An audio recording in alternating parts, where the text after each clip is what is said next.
Greetings YouTube and welcome to another tournament special edition of 0AD Newbie Rush on Mystic Jim TV. I'm Jim Kogan, and apologies for the delay to everyone involved in this game. It was supposed to have been edited and uploaded nearly 2 weeks ago, but a whole bunch of stuff got in the way, so sorry about that, but it's here now.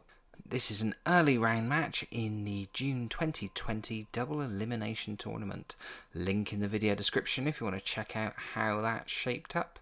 And today's competitors are Subotai Mongol, rated 1205, playing as the Romans, versus Arivumathi, rated 1144, also playing as the Romans. Enjoy! Here we go with the second game that we are covering in the June 2020 0AD double elimination tournament. And before we start, apologies if there is any background noise. That will be the woefully inadequate desk fan that is blasting me with coolish air. We are having something of a heat wave in the UK, and while I make some sacrifices to bring you 0AD game coverage, passing out due to heat exhaustion is not one of them, so the fan stays on while I'm doing this, and be damned with it, I'm afraid. Anyway, on to the game. We have in the north of this small mainland map in what looks like the temperate biome, we have two unpronounceable players today. In the north we have Subotai Mongol, rated 1205, playing as the Romans.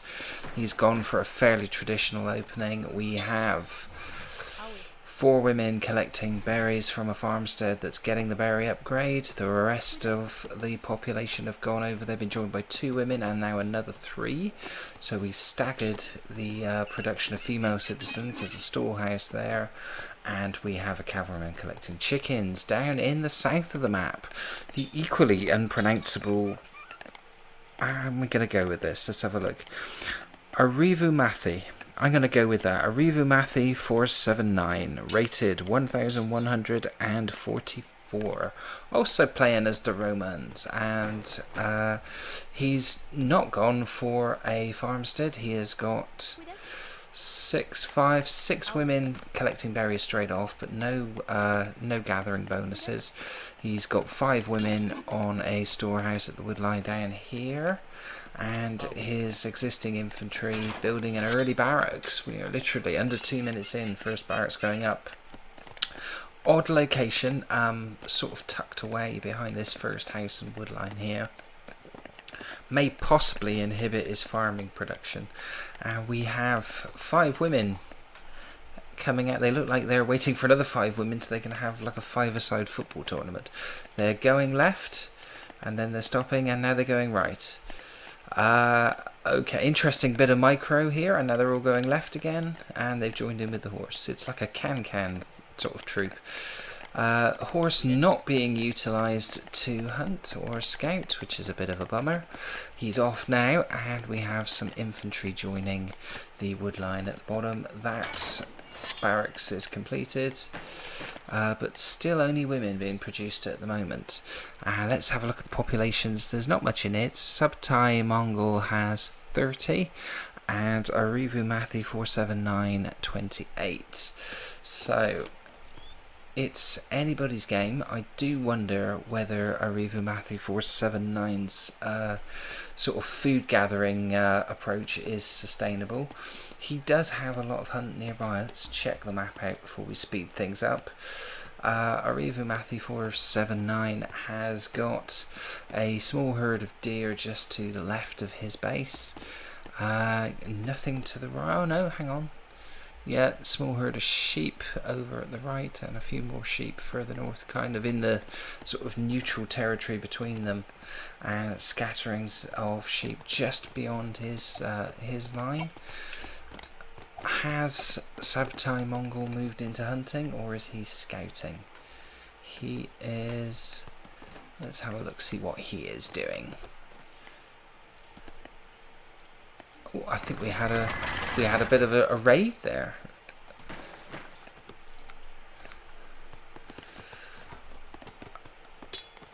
Yeah, I think that was a scout. Was that a scouting by Arivumathi? Indeed, it was. He's been all the way up into the base and seen that side of it. So that's interesting play. That seems to have triggered Subotai Mongol to take that threat seriously, and he's gone in for additional cav. He's now got 3 cavalry hunting. Hasn't transitioned to farming yet. The berries are all gone, but he is exploiting the second lot of berries that he's got here. And that is actually helping him greatly with the hunting as well, because they only have to go back to that farmstead. His barracks is going up, but no rush on that, and he is producing 5 more cavalry and some slingers. So I think he's trying to insulate against the possibility of a cavalry rush. No danger of that at the moment. Arivumathi479 has literally only got the 1 cavalryman, and this looks ominous. So we have 5 cavalry from Subotai Mongol who are sort of scouting, staking out a side over this. He's found some more hunt, so he's this is doubly useful. He's scouting, he's finding the hunt, and he's also, I'm pretty sure, planning a bit of a raid here.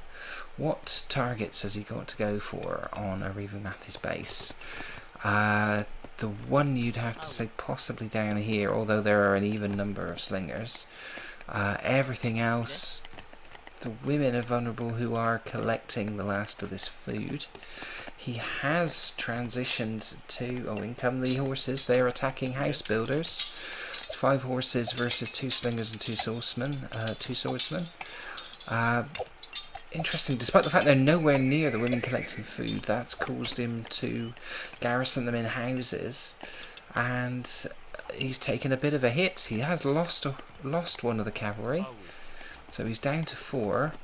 So yeah, I would say that was a useful attack. If you look at the food situation, Arivumathi is struggling.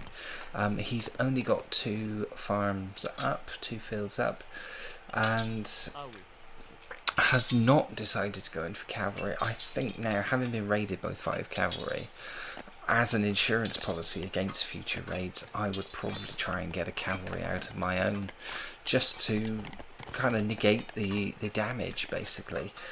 Cavalry come in largely undetected. You want something that can respond to the threat really quick, and can basically stop the effectiveness of that attack. Still only the 1 cavalryman for Arivumathi479, and his production is slowed. So, oh no, tell a lie. He must have had a quick run out from both his barracks and his CC. He's actually slightly taken the lead in population while that attack was going on. He's got another 5 slingers coming out, so trying to make himself somewhat impervious to raiding, and has got another 2 cav come out himself, but I think he's made a complete howler here. The 9 women at the bottom were previously shielded by an equal number of slingers, who've now gone elsewhere, leaving them completely open and unprotected. And ominously, Subotai Mongol has positioned another 5 of his cavalry. They have, apart from 1, they've more or less been fully healed. They're either new soldiers or avoided the action last time. They are waiting there. Are they going to spot this? They're going straight for it. This could be a massacre. So we started with 5 horses, 9 women, and Arivumathi479 has not responded. The women are getting slaughtered. They've lost 4 or 5, all of them. So a complete disaster on that woodline. It is his secondary woodline. He does have small woodline in progress up here and troops here. The horses have come in for the farms, but Arivumathi has got the women into the CC, so all 20 women safely secured. And he's chased away that threat, but that was a hit. That has certainly changed things in terms of population again. Subotai Mongol back in front now, opening up a lead. It's 72. Subotai Mongol plays 57. So, yeah, he's 9 down Arivumathi where he would be. currently producing cav in great numbers, so I think he's going all in for the cav. He's not hunting, he's just kind of got them there positioned, even though there is hunt right there. I know they're hunting now. Okay. But you would say that early bit of aggression, that use of cavalry by Subotai Mongol has done a bit of damage. And if we look, Subotai Mongol has now progressed to farming. He has he still got, no, he's got no more food left near his barracks to exploit. He is somewhat short of food, so he did let the food run out. He has got another stash of food here and here, so there is other food he could have exploited, but I think he's now committed to the farming. This has given a chance for Arivumathi to sort of catch up a little bit. It's 76 Subotai Mongol plays 63 Arivumathi479, and more cavalry on the way out here. It's a force of 7, so that is his full cavalry. I don't know if is he planning an attack. There are fewer soft targets now. Obviously, his initial attack, there was only one soft target to be had, and the blood is still strewn across the battlefield where that massacre took place. They're coming in from the left-hand side as we look at it, and I think possibly this may not be as successful as the last one. Just notice that Arivumathi also has another stash of berries there that he's not exploiting. He's coming in for a small, I don't know, it's 9 slingers versus 7 horses, and they didn't like the look of that. So they've pulled out before Arivumathi has a chance to engage, and an equally daunting task there. He is rethinking that strategy. The tower's going up here. There's nothing to attack this side. The cavalry are here, so they're close to respond. And fair play to Arivumathi. He has certainly addressed that food situation. He's got 6 fields up pretty quick. And he's stolen a march on Subotai Mongol, who still somewhat struggling for food, but still managing to stay ahead in terms of population. 86 to Subotai Mongol versus 79, of which 54 of it's just gone up actually. Subotai Mongol's now up to 91, of which 54 are infantry, 7 cavalry, and those 7 cavalry are right here, looking to make another strike here. So the lead is 10 exactly. Arivumathi has more female citizens and more cavalry. So although he's moved his cavalry away, he's positioned his cavalry all the way over here. And they're going for the fields. He didn't quite garrison. Oh no, he did manage to garrison all 20. And in come Arivumathi's cavalry, who are the greater numbers. So Subotai Mongol knows that he's dealing on equal terms with Cav, and they don't pursue all the way there. Oh, some of them do. Are there going to be some losses? No, he's not to be messed with. So he defended that better. He still hasn't got the women out of the civic centre yet, so losing food this whole time. So that's not good play. I suppose just making sure there isn't going to be another attack. It does make you paranoid when this happens. It really does. In the meantime, while these skirmishes were going on, both competitors have phased up to phase 2. And Arivumathi has his first, well, he's already got a tower down. House is going up here, he's got his blacksmith going up. Huge wood line with large population. That's quite a sizable population there. Going to be working solidly on this one big wood line. Subotai Mongol has also phased up to phase 2, and I think we're going to start, no, we're just seeing houses in a defensive formation. We're not seeing phase 2 buildings from Subotai Mongol yet. He has still got a considerable lead. It's now up to 15. It's 110 for Subotai Mongol plays 95. The cavalry are back out after a short healing. They're not fully healed, but they're going out again. Is this going to be more harassment? He's not added to that contingent of cavalry, whereas Arivumathi has. No, he's polishing off the last of some hunt here, so that's good. If you don't feel you're going to get an effective attack out of them, then use them for hunting. It is what they are absolutely best at. So we have two contingents of cavalry not doing anything. There is still hunt to be had. He could make a fist of getting this this herd of deer here. He could be preventing Subotai Mongol from getting that. Interestingly, Subotai Mongol has diverted his whole operation here to building the market and the blacksmith to get him out of phase 2. So nobody collecting, only a small contingent collecting wood, and they're miles away from the nearest storehouse. So interesting, he has got a huge surplus of wood. He has also got the edge in terms of food. He's persisted with only the 5 fields there, but he is keeping the farmstead upgraded. We are seeing pretty steep production from both sides now. They are producing in parallel. Interesting approach that Arivumathi479 has gone for. He is producing more cavalry, so I think he fancies the advantage that cavalry will give him in a straight fight if things were to kick off now.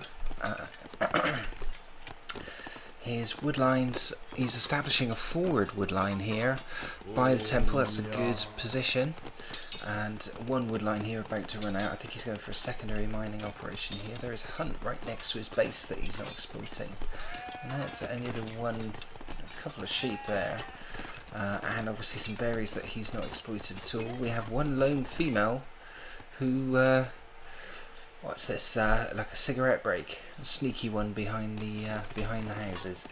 Interested to see how long she stays there. I wonder if she's missing from one of the farms. We'll see. Production, in fact population on both sides now being ramped up a fair bit. Strangely, having got to phase 2 pretty quick and got his first phase 2 buildings down, Arivumathi has been a bit slow bringing up his other phase 2 buildings. What is he lacking? He's got them all now. Another barracks going down. He is in a position now to phase up, and he's gone straight for it. He is also, that's good play, he's producing troops whilst phasing up, so it's not dead time. Subotai Mongol has not got the requisite buildings up to get to phase 3. Been a bit slow there. What is he missing? He's got no tower. He's got a temple going up now. How many buildings is he short? Short by 2. So this is them. This is tower and temple going up. So I'd have to question putting those 2 down early. Yeah, definitely. Arivumathi has stolen a march on him, but the population gap has widened slightly. It's exactly 150 to Subotai Mongol, of which 99 of those are infantry, 7 are cavalry. Plays 135 for Arivumathi479. Of that 135, 78 are infantry and 19 are cavalry. But he's pretty much...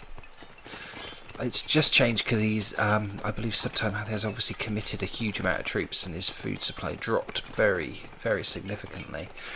But infrastructure-wise, Subotai Mongol's infrastructure does look stronger.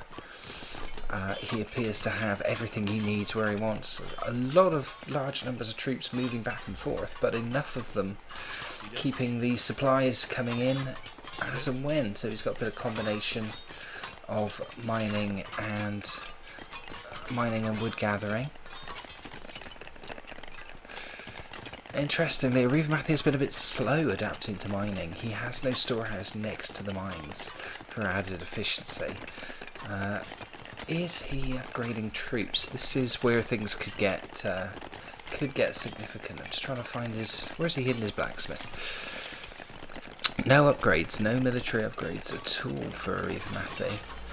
has Subotai Mongol taken advantage of that? He's got armour, so all of his troops are now less susceptible to attack. That lead has opened up slightly again as well. It's 166 plays 144 to Subotai Mongol. He is stripping ahead, but has not yet. He's now going to phase 3 right now. So there was a bit of time between the two, and in that time we have the fortress coming up for Arivumathi. And with that cavalry force that he's got, which he is still adding to, it's now up to 28 cavalry, he's going to have a shock attack advantage if he were to get to that stage early. It's not producing any siege yet, no siege weapons in production. He's building houses frantically. It's interestingly poised. You would say, looking on the fact that he's gone to phase 3, the population advantage to Subotai Mongol is not huge. It's only about sort of 12, 13 or so. But Arivumathi was obviously much more efficient at getting what he needed to get to phase 3, get that fortress up. He's producing 1 ram, a hero and a catapult. Will he be looking to launch a bit of a preemptive strike? And where will it be? There aren't too many vulnerabilities on Subotai Mongol's base. I think if it's going to be anywhere, it's probably going to be the front end. And the Cav are reorganising themselves. Where are they going? Oh, that's because we have a raid down here. A sneaky raid. It's those 7 cavalry again. They've had a look inside, but this is going to be Subotai Mongol's first taste of fighting Arivumathi's cavalry en masse. They've cornered them. He's going to lose some troops here, surely, if they get the shots away. Where are they going for? What is this achieving? It's become a hasty retreat. He knows he doesn't have a chance there. Wisely takes a few hits, but is retreating to the temple to heal those up. So, first skirmish, he will now know that he is behind a bit. He will have seen...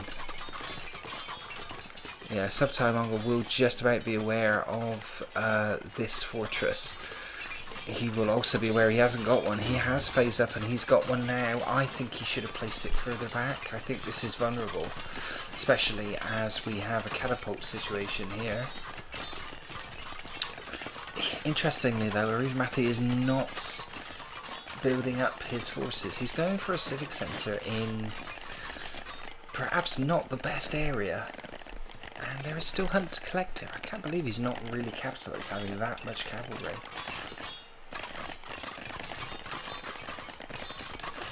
Is Arivumathi aware of the fortress that's going up?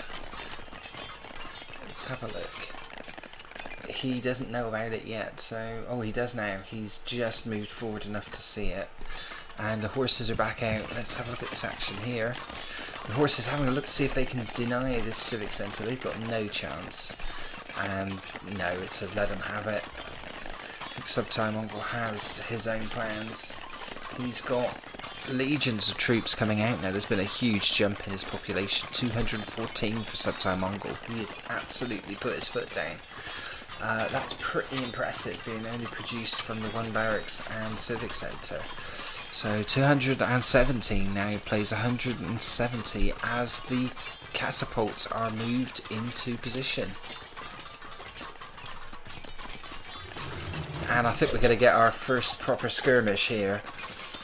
In come the cavalry to head off this infantry who are trying to knock out these catapults.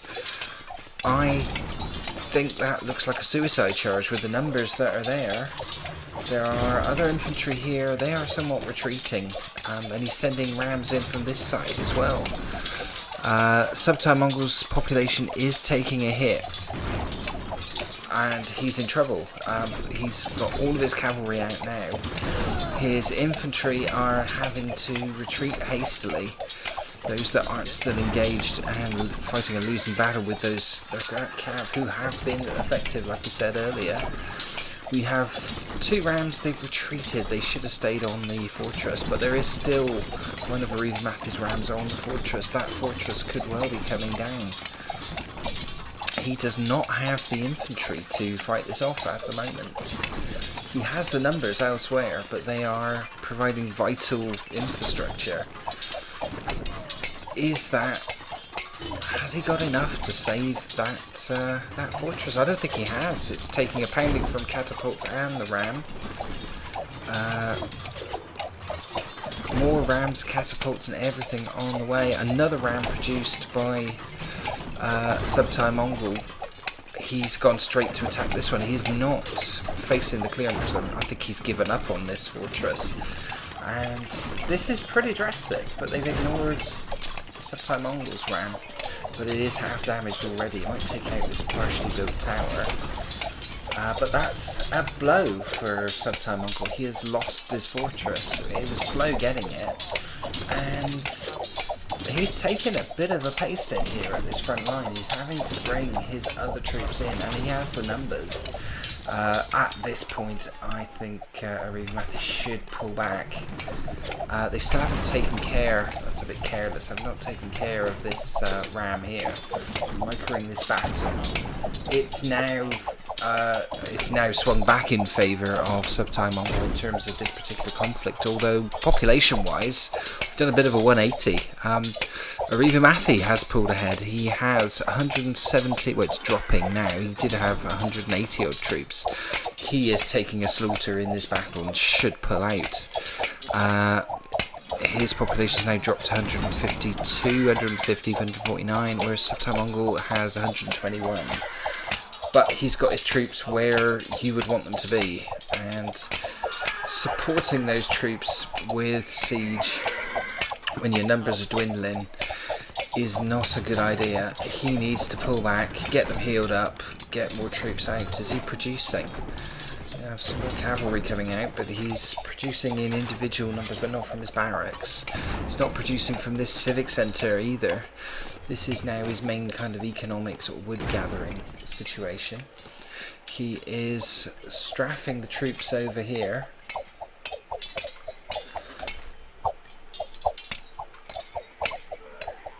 And a pretty futile infantry battle going on there. I don't know.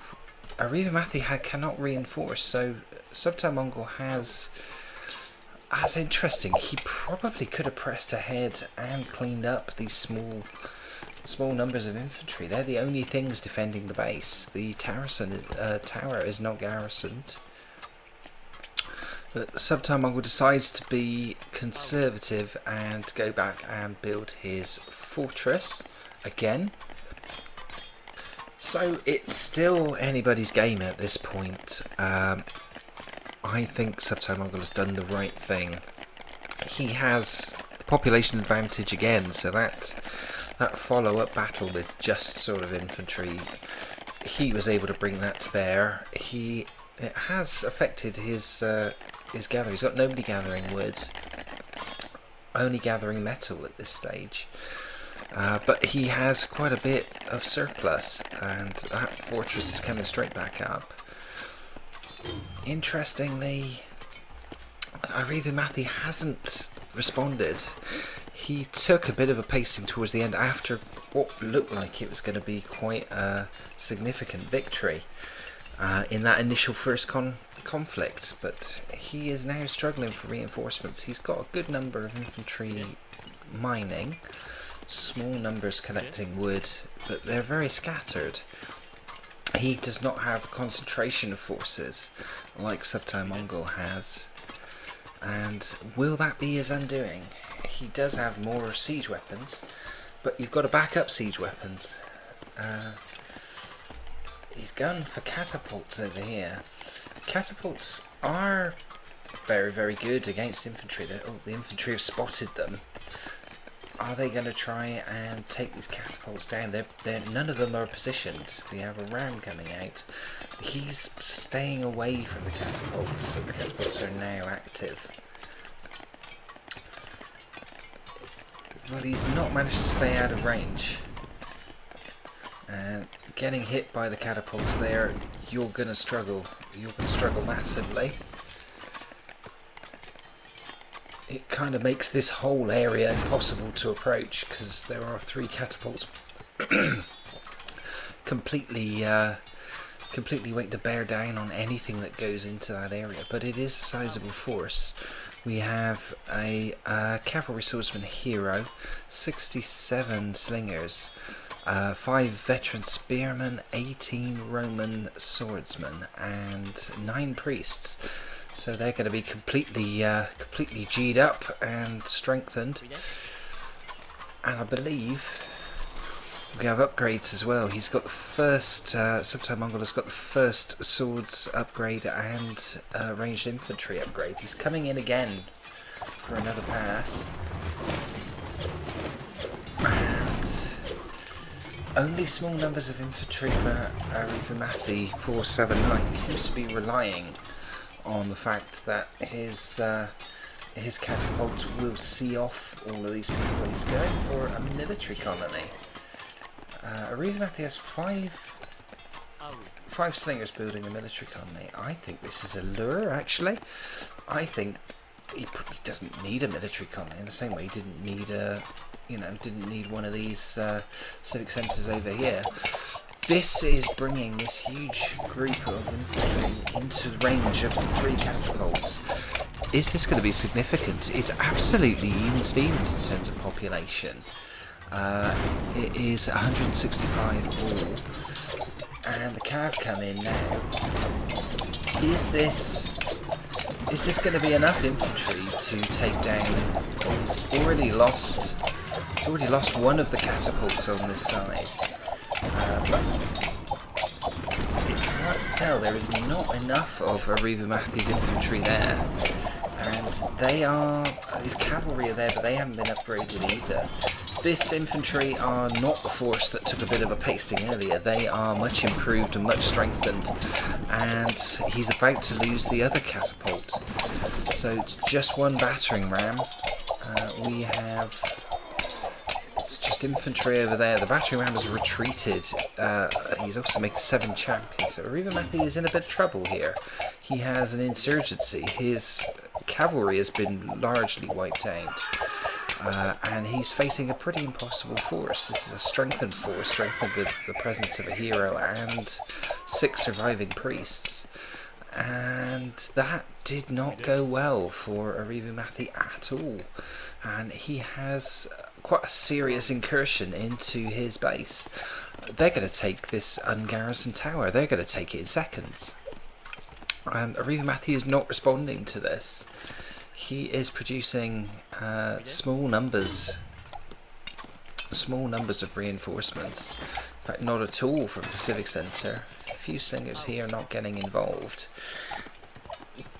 To face off an incursion like this, you would need to build up like an equal number of troops and possibly get them strengthened. He's lost a barracks as well, which has now been destroyed, and he's fully garrisoned that tower. Now, what advantage this gives Subotai Mongol is he can fight within the shadow of his own tower, quite near the enemy's base. This tower will also be coming to bear on these fields, so that's going to completely disrupt Arivumathi's food production. He's going to stop this production here, this wood production.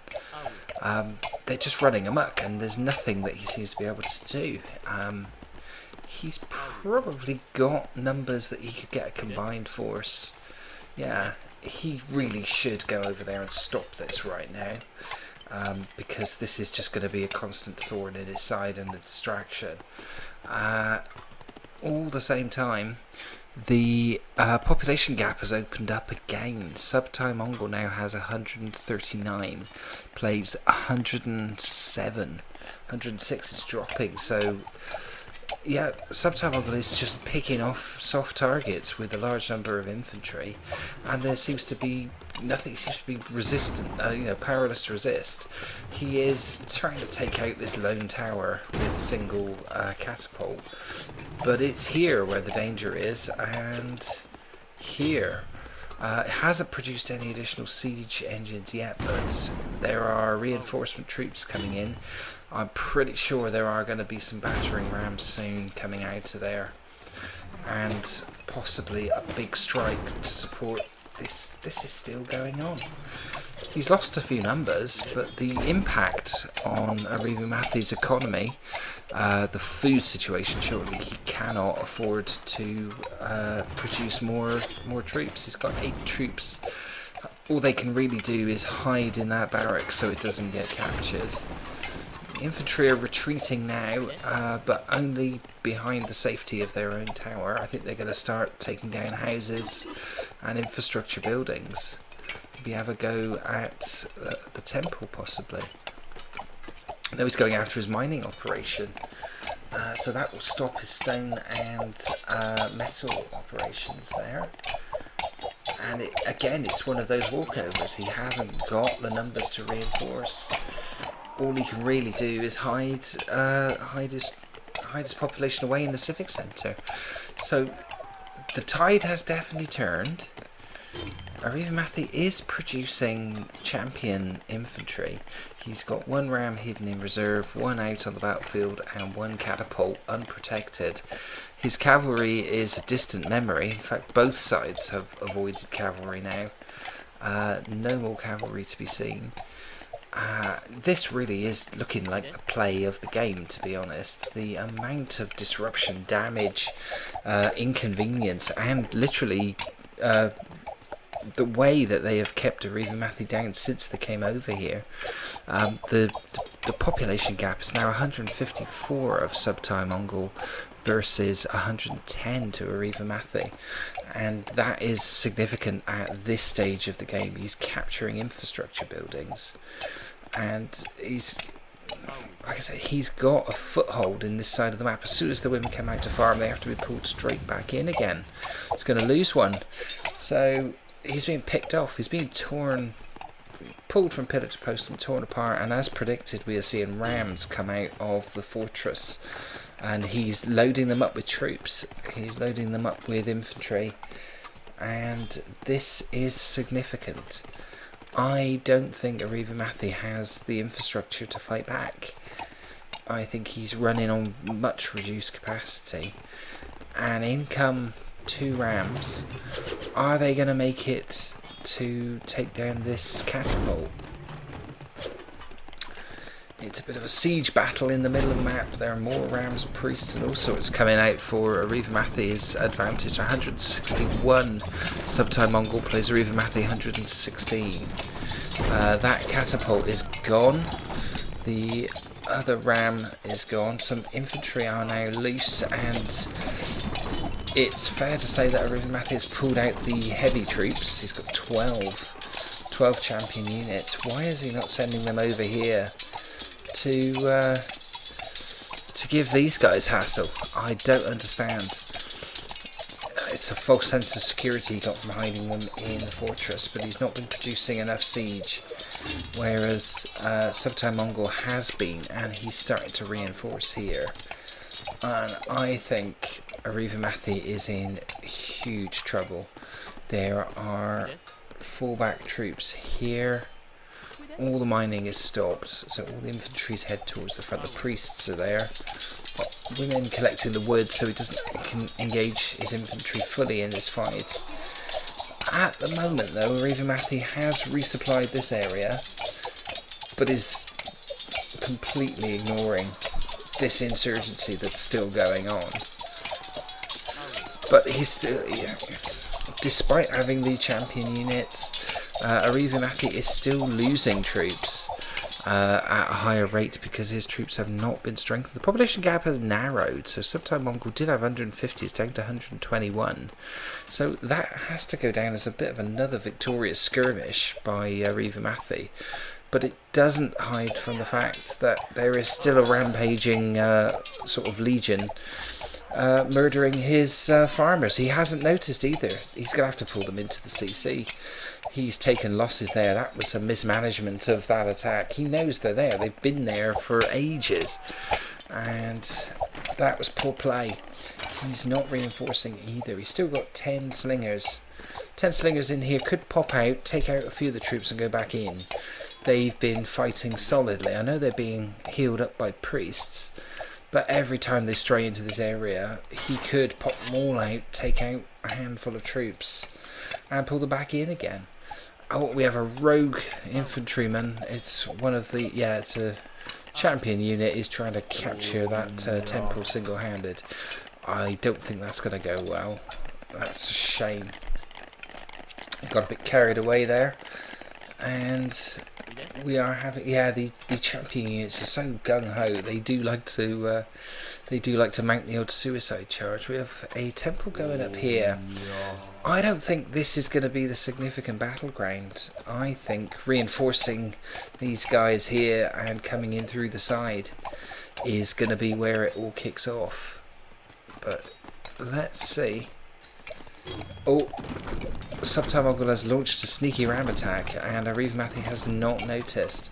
How long will it be and what can he put over there to stop this happening? All of his champion units, they've noticed now and they're sauntering back. I don't think they're going to save this fortress. I think it's no, they're just strolling back. There's no urgency at all. And at the same time, we have another ram coming in on the barracks down here. So the secondary force and the hero is out to try and take this down. The slingers are out. Oh, they came out at the worst possible moment and actually handed over the barracks to Subotai Mongol, more or less. And that's been destroyed, so has his entire base setup. The fortress up here is still standing. Is Arivumathi trying to mount a counter-attack? He's doing nothing with those. He's got an army there, a substantial army of slingers and some champions. He's doing nothing with them. And he's got another ram out here. He is now... can he save the fortress? He can't. He can't just about. It is literally on 250. He's not repairing it. That's a mistake because in come a load of infantry. I can't see the life expectancy of that fortress being very long at all. We have a catapult that hasn't had the chance to transfer, to sort of transition to firing, and it's been destroyed straight away. And I think like a dozen or so infantry are going to actually finish off this tower. It's under 200 health, but on the other side, all of his troops here making a good fist of it, soft targets, but are they going to be able to save this fortress? Meanwhile, there goes the CC. That is awful news for Arivumathi. And the fortress is gone. There's one CC left. He's got no siege weapons. He's only got a small number of infantry, and they are quite evenly matched by Subotai Mongol's contingency, and he has more on the way. You would say the writing's on the wall. There's a ram coming in unopposed. It's going to probably take down this. Is he going for the market or the tower? He's trying to go for the market just in case he wanted to raid the market and reinforce quickly.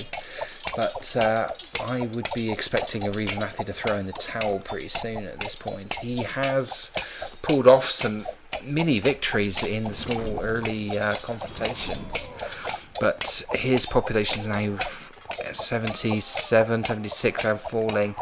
Plays 151 to Subotai Mongol. Surely this is as good as over. Rams coming in there attacking this temple.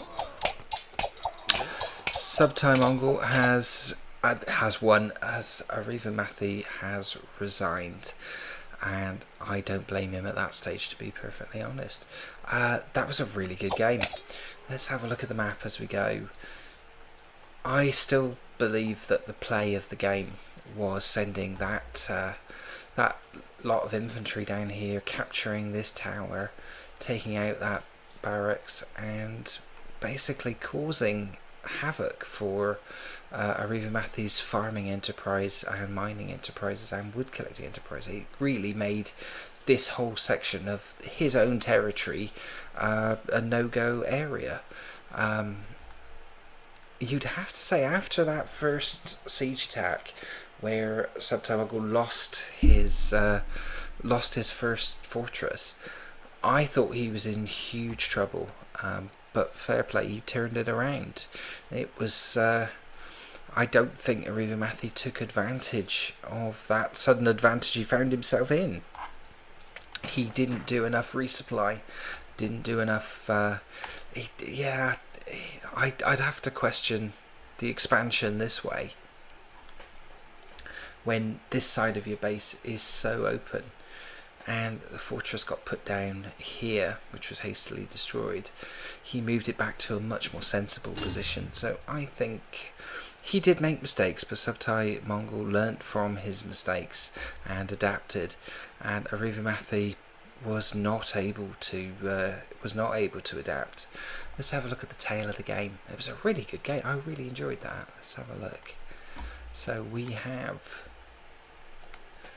in terms of population raised altogether, clear advantage to Subotai Mongol. He made a total of 417 during the course of the game. Plays 342 for Arivumathi, but he was much more effective at killing the opposition, although it was close. 303 killed versus 294. So in the straight fights, it was pretty even. And I think as soon as Arivumathi's cavalry was neutralised, he was never the force again. If we look at the development,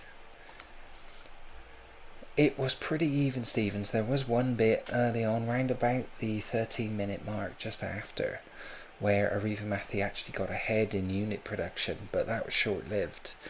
And from there on, there was a clear advantage to Subotai Mongol. He had the infrastructure there, and he could reinforce when needed, and he did need to, and he did. So fair play to him for keeping his head. I think a lot of people would have panicked when they lose a fortress early on. I don't know. Should Arivumathi have pulled back at that point, sort of really consolidated his numbers and pushed for another attack? Well, maybe even before that second fortress of Subotai Mongols went up. Who can say? Let's have a look at units lost. That right there was that very successful cavalry attack that Subotai Mongol did, where he wiped out 9 unprotected women on the south wood line. That was careless play from Arivumathi, leaving them there. But you'd have to say this here represents that first great push where the... let me just check, see if that was where the first fortress went down. So, yeah, Subotai Mongol got his fortress up here. Where was it destroyed? Hard to tell. Yeah, it was hardly up at all. It was constructed here and destroyed about here. So Subotai Mongol lost it early, and in amongst that, he took a pasting in that first conflict, and that's when the population numbers switched round. At this area, this was critical. This should have been the beginning of the end for him if Arivumathi had really pushed home. But I don't think he had the infrastructure in place to resupply, and then he didn't resupply and reinforce sensibly. And it was the consistent approach of Subotai Mongol who came through in the end. Interestingly, it's worth noting that Subotai Mongol did upgrade his ranged infantry and his sword infantry. Barely an upgrade to be seen for Arivumathi. I think that must have affected his whole game. I guess he did quite well, considering. Maybe that's how he stole a march. You certainly pay for not upgrading later. It maybe gives you a bit of an advantage early on in terms of your development if you use what you would have used for upgrades wisely. But alas, I don't think he did. So there we go. That's the second game from the double elimination tournament that I've covered. That was most certainly the best game from that tournament that we've covered so far. Quite possibly the best one we've covered on 0AD Newbie Rush full stop so far, and I look forward to many more like it. Will be very interesting to see who Subotai Mongol draws in the next round of the tournament, And you'd have to say Arivumathi, he goes into the sort of losers side of the draw in the tournament. It's a 2-tier tournament. If you lose one game, you go in amongst losers of other first round matches and you have a chance to redeem yourself. I don't think Arivumathi is done in this competition yet. If he develops the way he did and gets those early strikes and actually learns how to build upon that early advantage, he could be a tidy player. Subotai Mongol did drop the ball a few times, but was exceptional at recovering, rebuilding those forces, getting the numbers back up. But good play all round, good standard, and I think probably both players will be looking to improve their ratings quite dramatically fairly soon. I think they could both end up as 1300 plus rated players. Wouldn't mind playing both of them myself, to be honest. I'll have to see if I can sort that out for the channel. That would be interesting. Anyway, that's the end of this episode. There will be hopefully more double elimination tournament games added very soon, and there will be obviously regular 0AD Newbie Rush episodes appearing every Sunday for the foreseeable, so keep an eye out for those as well. But until next time, thank you for watching. Bye bye.